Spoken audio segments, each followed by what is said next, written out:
All right, everybody, welcome back. New house, Xanderhall here, and we've got some big news to talk about, and unfortunately it's not good news. Not as bad as the news about the war that's going on, but also pretty bad. You guys, if you've been following any social media site and their developments, if you followed the news lately in the world of tech, then you're probably aware of the fact that all these social media platforms that we use on a daily basis are rushing to implement mandatory age verification ID submission walls that do not allow you to proceed until you give them your private data. They do this under the guise of protecting children or following the law in places that you don't even live that have laws requiring this, and now we're all being forced to deal with it. I want to start by talking about the announcement that Discord made and then walked back about requiring everyone starting, I guess this month, which thank God they walked that back, huh? To provide their ID or they'll be restricted in their usage of Discord severely, which is insane because there are people whose Discord accounts are like they've had it since day one. They're like 30, 40 years old and they don't want their data getting leaked, breached, or stolen or sold.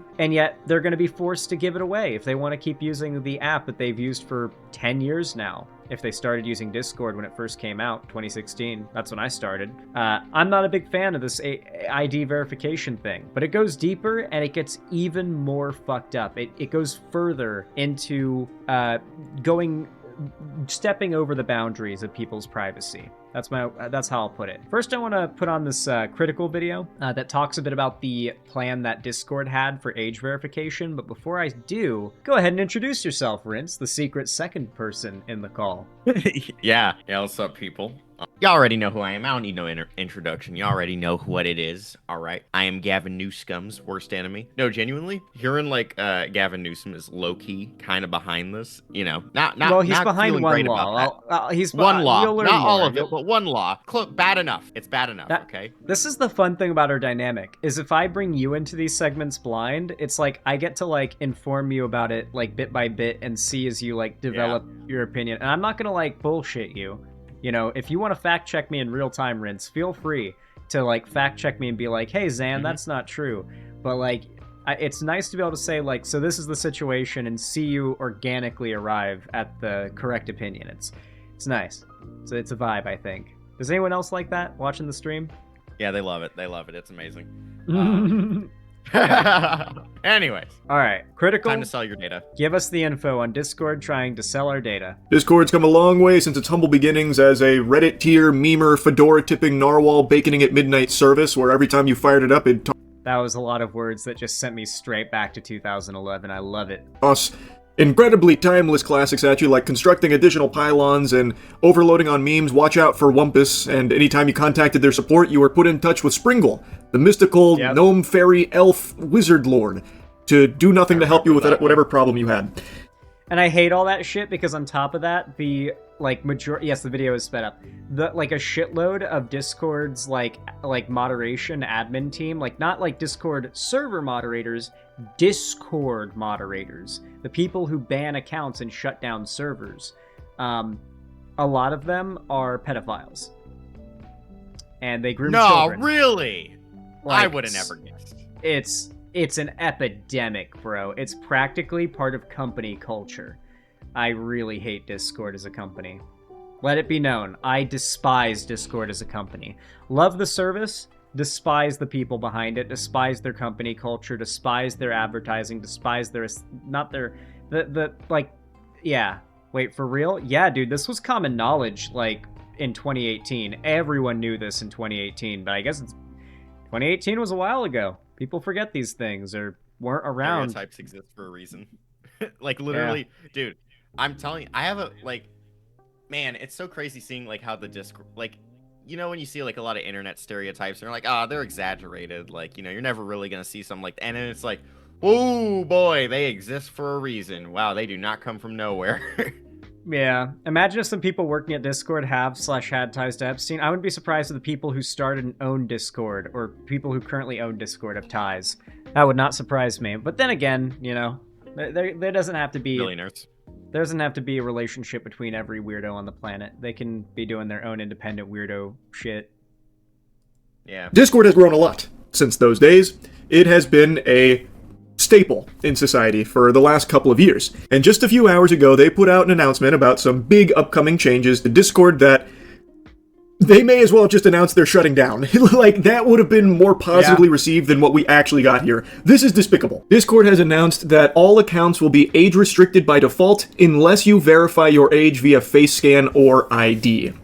There's also a lot more terrible things here, but that's by far the biggest. Discord, by the way, is like the least trustworthy place to be giving your data to. Only a couple months ago, Discord had a huge data breach where hackers got tons of data as well as 70,000 fucking government IDs. Giving Discord... Dude, these companies are always getting hacked, and we get our data breached constantly. And then they come out and say, guess what, by the way, guys, we're going to require you to hand over even more data just to use our site.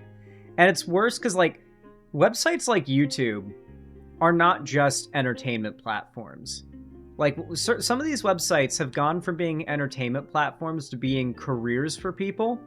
And so they're essentially locking people's careers behind giving doxable information to a platform that gets its data breached all the fucking time.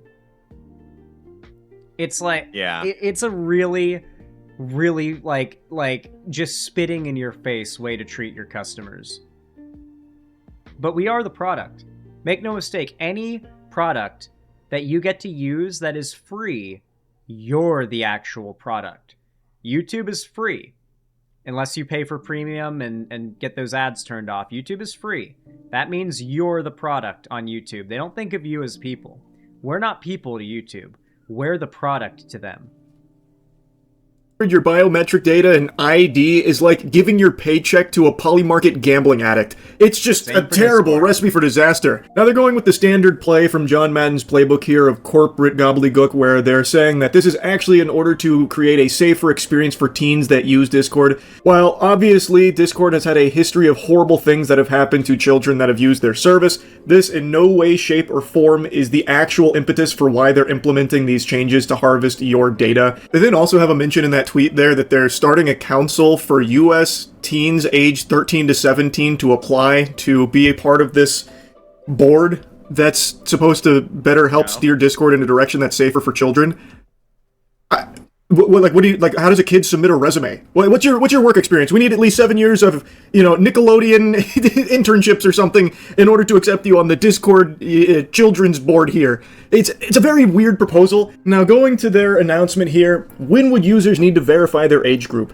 Users are only prompted to verify their age group when they attempt to access certain age-restricted content, settings, or features. After completing age assurance, users won't be asked to verify again for future age-restricted actions. A user may be prompted to verify their age group if they attempt to unblur media flagged by our sensitive content filters or attempt to change any of the default sensitivity content filter settings to show sensitive content, turn off message requests, access age-restricted channels and servers, speak in a stage channel, and toggle on age-restricted command settings. Then, in bold at the very bottom, importantly, this does not mean everyone will need to confirm their age just to use Discord.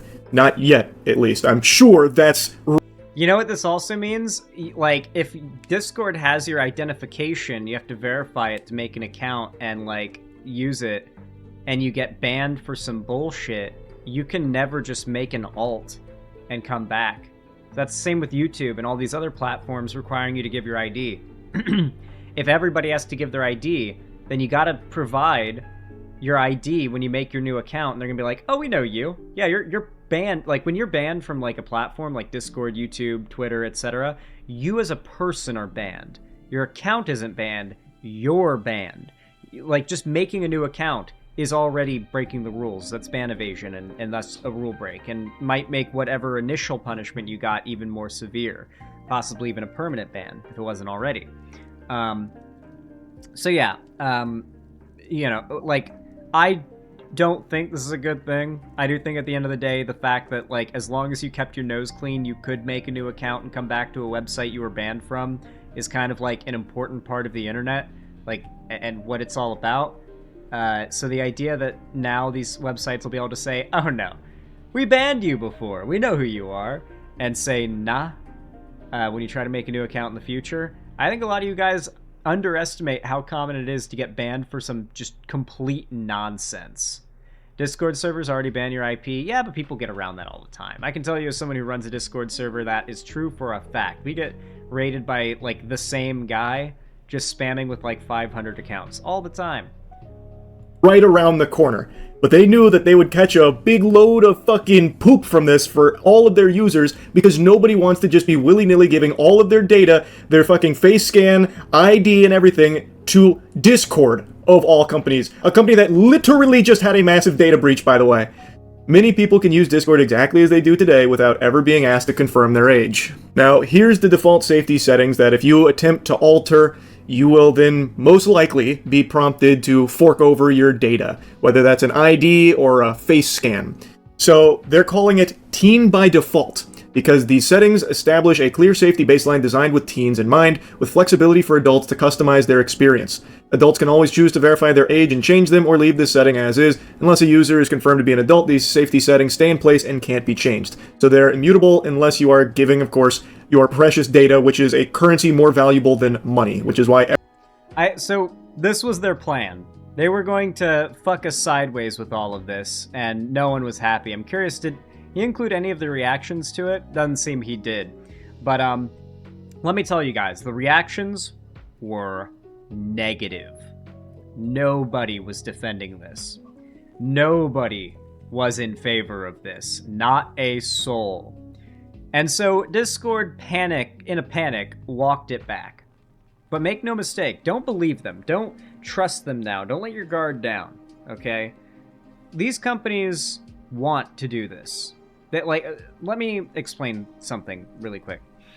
There are a few countries and states that have banned, or I guess made laws that require social media platforms to mandate age verification for new users. To be able to do that, it requires coding. Like, they have to actually code infrastructure in the software to make that, like, wall that says, hey, you've got to submit your ID, and then the process of, like, you know, verifying the ID, receiving it, doing all that, that's, like, work that has to be done. That has to be coded and done by somebody. And then, let's say it's Discord that you're using, because it's an app that you have to actually download to use optimally, and most people use the app. If Discord's going to have a version of itself that has that feature that, like, requires age verification, they can do one of two things. They can make it so all versions of Discord, like just the version of Discord everyone uses, period, has that feature, which no one likes, and even if you're not subject to that law, you have to deal with that feature because some countries where Discord wants to exist require Discord to have this for it to be legal there.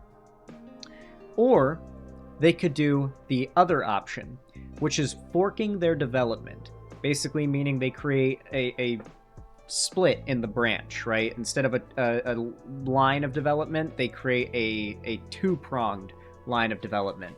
And there's a second version of Discord, specifically developed alongside the main version of Discord everyone else uses, just for people in those countries where they've passed these laws. And I'm gonna be real, I think every bone in your body is probably telling you that for a company like Discord or any other social media platform, running a fork of development is not what they want to be doing. They would much rather be able to sell our data, be able to decrease liability, and be able to reduce spending and effort by not having to maintain two development forks. So yeah, forking it does cost more, for sure. And Discord's going to try to get away with this again, I think. I don't think Discord's going to forget how much cheaper it would be for them, how much more convenient it would be for them if they just made everybody follow these shitty rules that some countries have passed, these anti-freedom rules. I think they're going to try to do this again. So while they have moved the goalpost, or they not moved the goalpost, they have backpedaled, sorry. They backpedaled for now. Don't get comfortable. I think they're going to try to do this again. And don't get comfortable, frankly, because there are many more areas in which your freedoms are being infringed upon, and many of you probably don't even know. Now this one is going to mean that Gavin Newsom is going to be catching some shade here. New scum. Because he's made a pretty cringe move that we're going to be talking about here. This is some new stuff off the presses. Some of you guys might not know about this, but California just introduced an age verification law for all computer operating systems, including Linux and Steam OS. Although it's not possible to do this on Linux. It's just like physically not possible, but that's still what the law says. User age verified during OS account setup. That's right.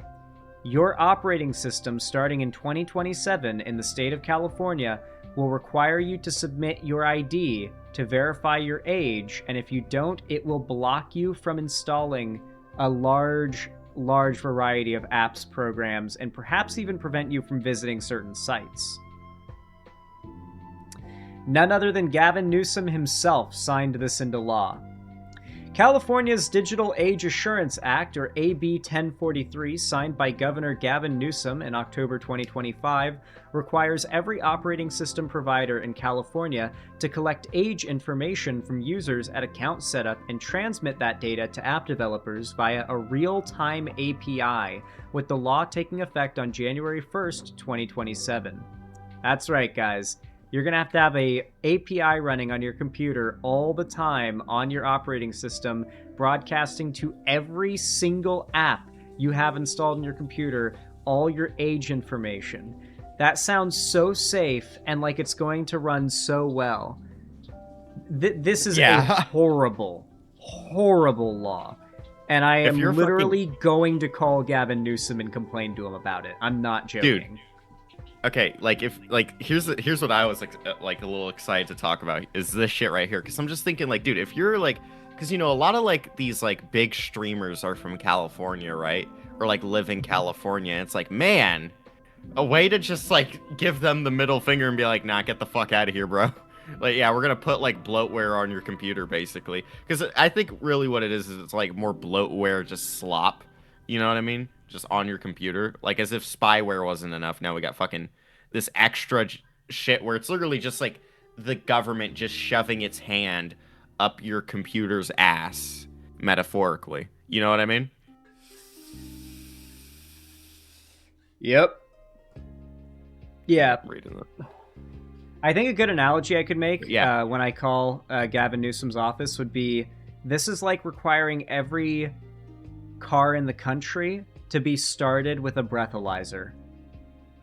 Yeah. Highly unnecessary and a massive imposition on a significant amount of people who follow the law and don't deserve to be punished. Yeah, exactly. And an imposition on their personal private property. The law stepping into a boundary inappropriately on people's private property. Imagine, we have laws where if you get a DUI, you got to use one of those blow things. You gotta blow into a breathalyzer to start your car. That's a thing. But imagine if they passed a law saying every car in the country had to have that. Everyone would lose their fucking mind. If you had to blow into a fucking tube, have that installed by law, and then had to blow into a tube every time you wanted to start your car.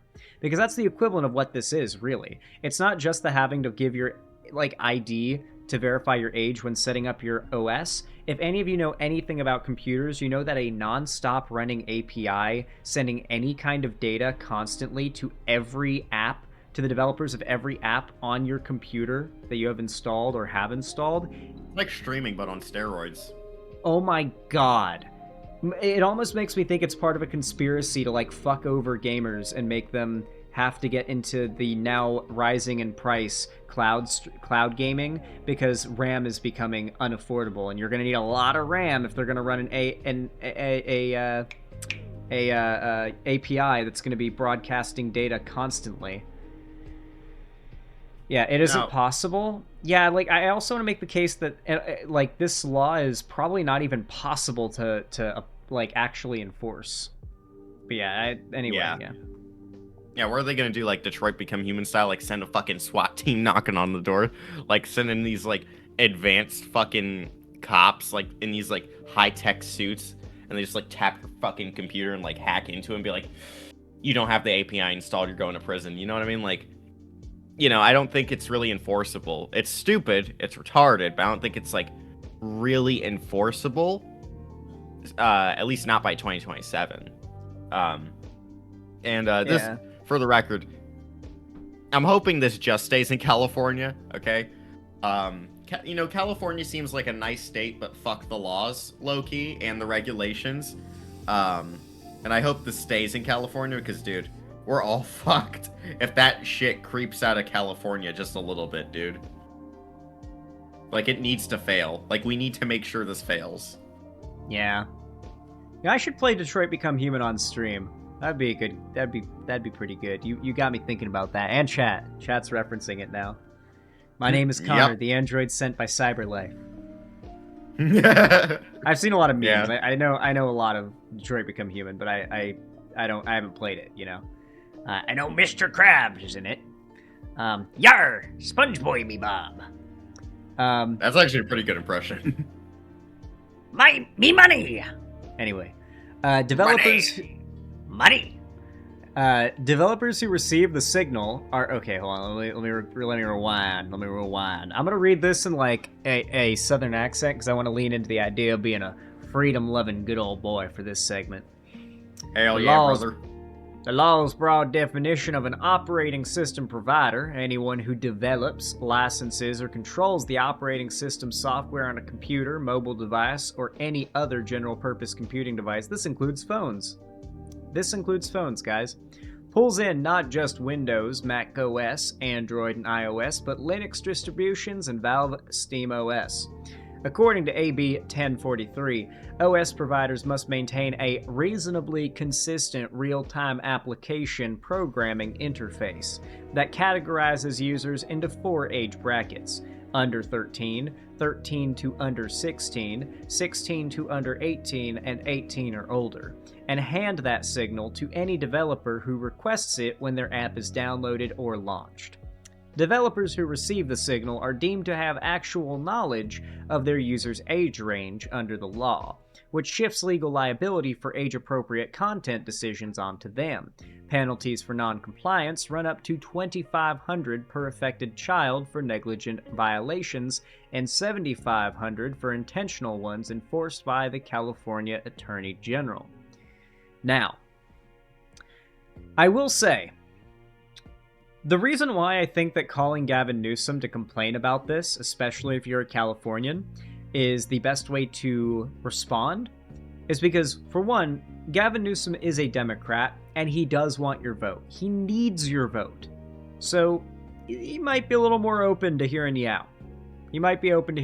Especially if you use logic and make your case well and you are capable of wording yourself well and concisely, then you might be able to convince him to go back to the drawing board on this one.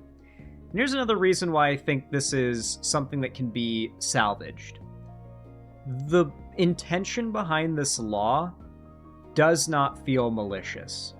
Obviously, there's the protecting children thing, but even beyond that, there's been a lot of talk about all these different platforms demanding you to submit your ID. And at a certain point, if this becomes the norm, you're going to have to submit your ID to like 100 different platforms. An absurd amount. It is going to be ridiculous how often you have to pull out your ID, take photos, and submit it to a platform. It's going to get excessive. The idea that every one of these companies, when they want your ID, would have to ask for a simple signal that they receive from your operating system instead, so that your ID would basically be had by one company, and that's not good necessarily, but if you're going to submit your ID and private information to 1,000 tech companies, why not instead submit it to one, and then all those other 1,000 tech companies get a vague signal of just what your age is. The idea behind the law isn't bad. The idea that no, you can't ask for their ID. You have to go off of what their operating system says when they gave their ID that one time, when they set up their computer. Now it's baked in, it's set, and you pull from that, it's automatic, and the user doesn't have to worry about it or do anything about it. The motivation of that That seems to be what their idea was when they passed this law. It's going to protect children, and it's going to make this changing, submit your ID in order to use landscape of social media a bit more manageable for Californians. Unfortunately, though, I think we can all agree the way they're enforcing and trying to apply this law, it's not good and it's not popular. Making it in any way non-voluntary is just not going to work with people. It is important that parents have the option to do something like this, to say, like, yeah, my child is a kid, let me lock that in. This limits what my kid can download, yada, yada. Like, that's great. I love a program like that. That's good. But it needs to be up to the parents to enable it. It needs to be the parents' responsibility to protect their children. It is not the government and companies' responsibility to do it. Certainly not corporations' responsibility. They should not be the ones trusted with this task. So, that's kind of where I stand. Our data. Yeah. You can't even trust these companies with our data. Why should we? And you know what I've realized is, like, we're looking at all these laws and stuff, and, like, the intent behind this. And while I agree that the intent is good, I actually have just realized another big problem that we have in America, and that's just, like, people just don't raise their fucking kids, like, low-key. People just, like, don't know how to parent. And, like, we have to have, like, dummy laws, like, actual fucking guardrails on guardrails with, like, a little fucking safety mesh around the rails, for, like, just the dumbest of fucking people. I think we're just getting, like, more retarded as a society, to be honest with you. And we need to not, we need to, like, lock the fuck in, like, for lack of better words. You know what I mean? Yeah, I agree. We need to lock the fuck in. Damn right. Yeah. Well, I guess here's kind of where I'm cool to wrap up the segment here, because I don't have much more to say on it than this. But, like, guys, when it comes to this, like, be on top of Discord, be on top of Google and YouTube and all these other companies. Complain nonstop about them wanting your ID. And if you're a Californian, especially, call the office of Gavin Newsom and complain about this and say what I said. Do not just complain that you don't like the law. Explain why it's bad, that it's not effective at achieving its stated goal, that it's an overstepping of the boundaries and freedoms of Americans' private property, that it is, basically, use the analogy I did, that it's equivalent to requiring every Californian start their car with a breathalyzer they have to blow in every single time they want to start their car. It's a massive inconvenience that no one should have to do, and we've already got plenty of measures to do things like prevent children from accessing inappropriate content online, such as parental supervision and parental controls. And in the case of drunk driving, it's police. We've got police and the system of giving people DUIs and taking their license away. We've already got solutions to these problems. We don't need to take law-abiding people's conveniences and freedoms away in order to punish a very small group that we were already punishing, and we're not doing all that much good for the amount of bad that we're doing by doing this kind of stuff. I'm just not a big fan. I don't like losing freedom. It's a lot like bad gun control laws, where it's like, no, we're just gonna ban all these guns. Like, just straight up ban, you can't get them, you can't have them. Except they can't ban the ownership of them, so they have to, like the redneck weirdos who have been building an arsenal since, like, the 90s or 80s for some race war. They get to keep their insane military arsenal. But if you're, like, a liberal who's seen the state of things and are like, maybe I need to get a gun to arm myself for protection, well, sorry, buddy, you can't get even a fraction of what those guys got when they decide to Dave the rope. Good luck. Yeah, I'm not a big fan of some of those more ironclad laws, but really, who is at this point? Anyway, folks, thank you for watching, and as always, I hope you enjoyed, and I hope to see you in the next one.